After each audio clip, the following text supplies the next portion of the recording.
kasih. Assalamualaikum warahmatullahi wabarakatuh. Waalaikumsalam. Pada Bapak Fatur Rahman dan Ibu Lia, mohon izin kami akan mempresentasikan tentang RPP dari kami buat.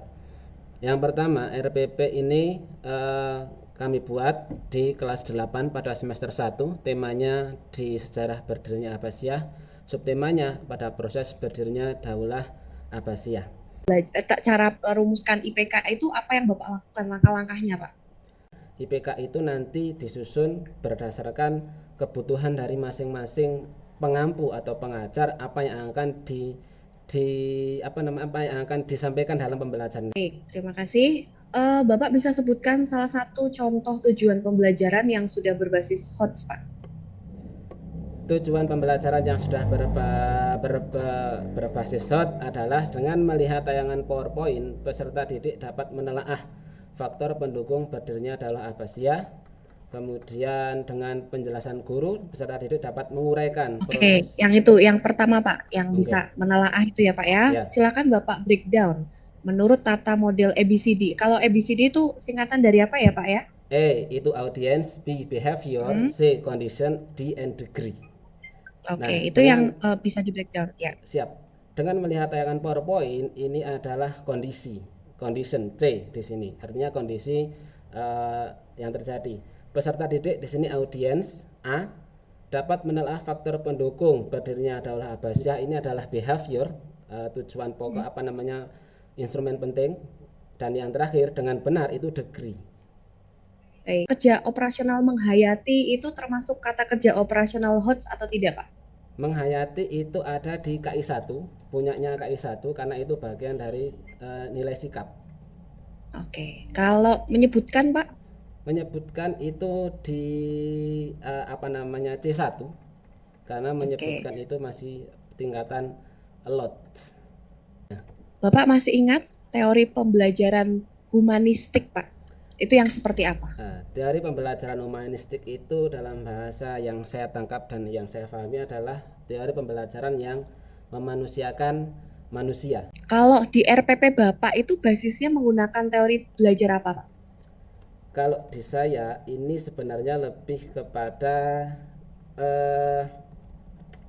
sebenarnya ini lebih condong ke behavior sama juga humanistiknya. Behaviornya karena di sini saya banyak menampilkan stimulus, apalagi contohnya peta. Peta itu anak-anak tidak bisa tanpa ada rangsangan, karena peta bukan sesuatu yang mudah bagi anak-anak, karena memang peta itu anak-anak harus tahu, harus mengerti, harus paham dengan peta. Salah peta itu nanti bisa salah tempat, sehingga di sini saya lebih di awal-awal proses ketika mengamati itu memang menggunakan behavior itu, bagaimana saya memberikan rangsangan stimulus kepada peserta didik terkait dengan materi ini. Pak, dalam kurikulum 2013 itu pendekatan yang dipakai pendekatan apa ya Pak? Dalam pendekatannya adalah pendekatan saintifik atau pendekatan ilmiah, Bu. Baik, ada berapa langkah dalam pendekatan saintifik Pak? Ada 5, tapi direvisi nanti ada 6 sampai dengan mencipta, dari mengamati, menanya, mengumpulkan, mengasosiasikan, mempresentasikan atau mengkomunikasikan, dan terakhir itu yang mencipta. Tapi tidak semuanya bisa sampai ke taraf mencipta itu, Bu. Kalau yang mengasosiasikan contoh kegiatannya apa Pak? Kalau di kami, di RPP kami, yang mengasosiasikan itu nanti peserta didik kemudian mengumpulkan hasil kumpulan informasi itu, kemudian disatukan, atau kalau dalam pelajaran saya aplikasinya adalah anak-anak nanti membuat peta konsep, Bu. Jadi membuat uraian peta konsep, yang dari peta konsep itu nanti peserta didik paham alurnya atau paham dari peristiwa itu. Itu bagian. Kemudian model pembelajaran tadi Bapak menggunakan apa tadi Pak? Model di RPP pembelajarannya kami menggunakan discovery learning. Ya, langkah-langkahnya seperti apa Pak? Nah, dalam discovery ini nanti saya sebagai guru memberikan secara garis besar prosesnya. Data yang kami berikan ke anak-anak itu bukan data akhir. Kalau dalam pembelajaran Bapak sudahkah terintegrasi dengan pendekatan TPACK Pak, TPACK itu Pak? Alhamdulillah sudah. Kebetulan di sekolah kami itu ada TV Androidnya di kelas, sehingga dari masing-masing sekolah mana Pak? MTS Al Mukmin Muhammadiyah Temanggung, Bu. Terakhir Pak, soal HOTS Pak. Bagaimana cara menyusun soal HOTS yang berbasis HOTS, dan Bapak bisa beri contohnya soal yang sudah menggunakan atau berbasis HOTS itu yang seperti apa? Baik, soal HOT itu adalah soal-soal yang kaitannya dengan C4.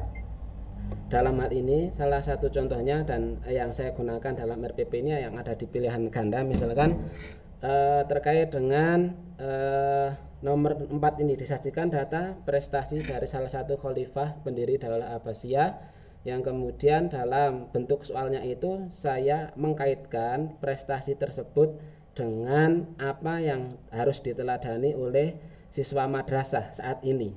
Yang isai Pak, contohnya seperti apa? Berarti kalau dibuat kata kerja operasional, instruksinya diminta apa itu Pak? Kalau di kata kerja operasionalnya nanti siswa dapat menguraikan hikmah. Jadi hikmah apa sih di balik sikap ubudnya itu? Silakan dibaca surat Al-A'la. Abihis. A'udzu billahi minasyaitonir rajim. Bismillahirrahmanirrahim. Sabbihisma rabbikal a'la alladzi khalaqa fasawwa walladzi qaddara fahada walladzi akhrajal mar'a faj'alahu ghusaan ahwa sanuqri'uka fala tansa illa ma Allah innahu ya'lamul jahra wa ma yakhfa wa Ghusaan ahwa. Faja'alahu ghusaan ahwa, itu matnya ada bacaan mat apa di situ, Pak? Faja'alahu ghusaan ahwa itu bacaan mat wajib mutasil, Pak. Ghusaan ahwa, ahwa itu idhar halqi. Sanuqri'uka fala tansa. Tangsa itu nun mati ketemu sin, ikhfa. Coba ditulis inna akramakum indallahi atqakum. Silakan ditunjukkan di layar, diangkat, dekatkan. Indallahi atqakum. Oke, baik, terima kasih. Kan closing statement Pak sebelum meninggalkan Zoom ini. Baik, terima kasih sebelumnya kepada Bulia dan Pak Fatur atas segala sesuatunya, ilmu-ilmu yang insya Allah jenengan yang berikan kepada kami terkait dengan RPP maupun dengan terkait apapun. Allah nantinya akan membalas, jazakumullah khairul jaza. Semoga nantinya kita ketemu dalam kondisi sehat walafiat, jenengan semuanya selalu diberikan kesehatan dan diberikan ridho Allah Subhanahu wa taala. Terima kasih Ibu.